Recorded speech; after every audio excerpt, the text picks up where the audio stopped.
It's said that when Thomas Jefferson brought a recipe back from France, everyone wanted to try it. Well, this is one that everyone wanted to try, everyone has adapted, and we all still love today. Macaroni and cheese. But this is not an ordinary macaroni and cheese. It is extremely rich, delicious, and loaded with lots of bacon. So here's what we're gonna do to start. I have a pound of, I used farfalle. I like to use farfalle. You can use macaroni, you can use any kind, any shape of pasta you'd like. But I want to take one egg and just whip it up a little bit. And then I'm going to stir it through that mac and cheese, the macaroni for the mac and cheese. Right here. Now this is still nice and hot, so it accepts the egg, but it doesn't clump. And I really like that. Let's just stir through. This really coats the macaroni just enough to give it a nice thickness and body in the sauce without making it that egginess that a lot of times we see in macaroni and cheese. Now the next thing we're gonna do is render some bacon. Now I love to use bacon in this recipe. You can also use ham, you can use prosciutto, pretty much anything is great. I've even used ground beef in this and it makes a wonderful mac and cheese and such a substantial meal. So I'm just going to cut the bacon in some nice little strips like this. Now, a lot of times when we're cutting bacon, it gets a little bit unwieldy. So particularly when we're cutting fat, it tends to go all over the place with us, just like that. What you want to do, if you have trouble with it, stick it in the freezer for about 10 minutes. Not enough to freeze it, but enough to really solidify that fat. Then you can cut right through it, you don't have any trouble at all, and start to render this bacon fat.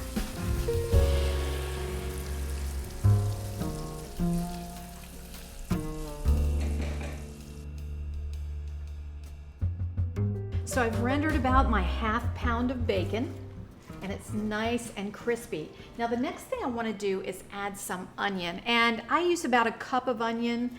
That's kind of a small to medium onion chopped, and you can adjust your onion based on how much onion you like in a recipe. I love the flavor of onion in this, and I think it really brings out that bacon. It melds everything together, and it's just wonderful. Now I want to stir that around for about, a minute or so. Now let's talk about the cheeses that we're going to use today. So I have a mascarpone cheese. This is an amazing cream cheese style of cheese. It's just wonderful. It's really thick and rich. If you can't find mascarpone, no problem. Use cream cheese. And you can use either a full fat or a 1/3 fat, whatever you like. Then I have some ricotta, and you can use any level of fatness in this as well. I am using actually a double cream because I want this to be thick, rich, and amazing. So I'm just going to stir this around a little bit more, and then I have a cheddar. I have 2 cups of cheddar, about 8 ounces of cheddar cheese. All right, this is starting to get nice and soft. Starts to turn just a little bit translucent. Now you don't want to overcook the onion, but you also don't want it hard when it goes into this recipe, because as it bakes through, you don't want it to release a lot of liquid. You want that liquid to be released here in this pan. Now you can see in the pan I have a lot of what's called fond. This is the dark coloring that you see that simply comes from the bacon fat. Anytime you brown meat, you're going to get that because it's just all of that delicious protein coming out and sticking to that pan. Now I want to add a little bit of flour, and I'm also going to add just a little bit extra fat. I know it's hard to believe, more fat, but a little bit of butter just to give that flour enough fat to cook up. We want to make sure that the flour is cooked so it doesn't release an uncooked flavor in your macaroni and cheese. And believe me, if you've had uncooked flour in your products, you know what that tastes like. All right, now I want to add to that about 2 1/4 cups of milk. A lot of people like to use heavier cream or half and half for their mac and cheese.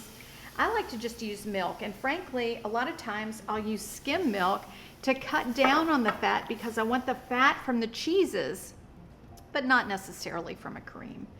All right, so I'm going to stir this around a little bit. Now the next thing I want to do is add my cheeses, and I'm going to start with the mascarpone because it's the thickest. And as I add that, I just want to kind of stir through, let it start to chop. This cools down the milk, so it's going to take just a few minutes for all of this to truly thicken. That's not a problem. Then I'm going to add my ricotta. And this is 15 ounces of ricotta, 8 ounces of mascarpone, and then again, 8 ounces, or about 2 cups of cheddar cheese. You can use a sharp cheddar, mild cheddar, whatever you and your family like. Always adjust your recipes so that it's something you will enjoy. Now we're going to simmer this until it gets just wonderfully thick.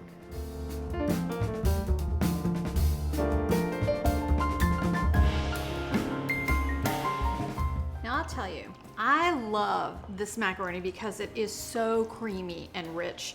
My husband tends to not like his macaroni quite as creamy as I do. So if you're one of those people, just add a little bit more macaroni to the pot. 1.25 pounds to 1.5 pounds for this recipe works just great. But for me, this is perfect.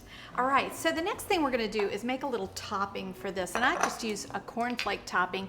It makes it just beautifully crispy when it comes out of the oven. It's just delicious. So I'm gonna take about a tablespoon of melted butter and 2 cups of cornflakes. And then I wanna take about a teaspoon of a chopped dry chive. I love to use this because it gives me a little extra, just a little extra flavor. And then the last thing that I wanna do is just taste this and make sure it's got enough salt. Remember, you have a lot of salt in cheese. You have a lot of salt in bacon, but you also have that macaroni that, because you salt the water, doesn't necessarily mean it's going to be salty. So you might want to just stir through just a little more salt. I'm going to take about a half teaspoon for this, but you can use up to a teaspoon without damaging the recipe. Just make sure you check it for what you like. Because you might be using different cheeses, all cheeses have a different salt level, so check those. All right, I think that's going to be just great. I'm going to pour that into a pan. I'm going to bake it for about 20 to 25 minutes at 325 degrees. Take it out of the oven and top it with that cornflake mixture. So let's see what it looks like.